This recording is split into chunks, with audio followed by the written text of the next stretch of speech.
بسم اللہ الرحمن الرحیم۔ دنیاوی معاملات میں قابلیت کا سکہ چلتا ہے۔ اگر قابلیت کے ساتھ ساتھ وسائل بھی میسر ہوں تو سونے پہ سہاگا ہے، لیکن اللہ جل شانہ کے ہاں معاملہ اس کے برعکس ہے۔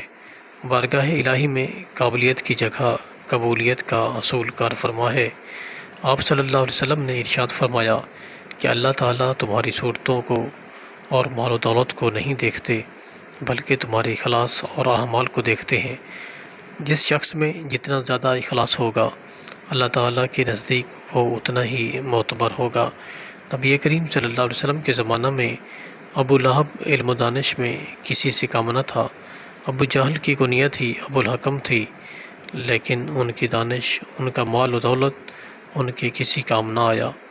حضرات خلفائے راشدین رضوان اللہ اجمعین کو اگرچہ جنت کی بشارت دنیا میں ہی مل چکی تھی، لیکن ان پر خوف خدا کا اتنا غلبہ تھا کہ حضرت ابوبکر صدیق رضی اللہ تعالیٰ عنہ فرماتے تھے کہ کاش میں کوئی درخت ہوتا جو کاٹ دیا جاتا۔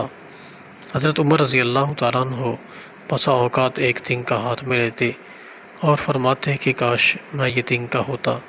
کبھی فرماتے کاش مجھے میری ماں نے جنا ہی نہ ہوتا۔ ایک مرتبہ صبح کی نماز میں سورہ یوسف پڑھ رہے تھے، انما اشکو بسی وحزنی الی اللہ پر پہنچے تو روتے روتے آواز نکلی۔ تہجد کی نماز میں بعض مرتبہ روتے روتے گر جاتے اور بیمار ہو جاتے۔ اس طرح حضرات صحابہ کرام رضوان اللہ اجمعین، تابعین، تبع تابعین اور اولیاء امت رحمہ اللہ کے واقعات سے کتابیں بھری ہوئی ہیں۔ وہ شخص عقل مند بھی ہے اور کامیاب بھی جو بارگاہ الہی میں قبولیت کی فکر میں رہتا ہے، دل میں خوف خدا رکھتا ہے۔ اللہ تعالیٰ کے ہاں قبولیت پانے کا طریقہ کیا ہے وہ بھی قرآن مجید میں مذکور ہے۔ انما یتقبل اللہ من المتقین، بے شک اللہ تعالیٰ متقین سے ہی قبول کرتے ہیں۔ انسان تقوی اختیار کرے، جلوت و خلوت میں، معاشرتی و کاروباری امور میں خوف خدا کو ملحوظ رکھے، جائز و ناجائز، حلال و حرام کا خیال رکھے، تو وہ یقیناً بارگاہ الہی میں قبولیت اور اس کے نتیجے میں نجات پائے گا۔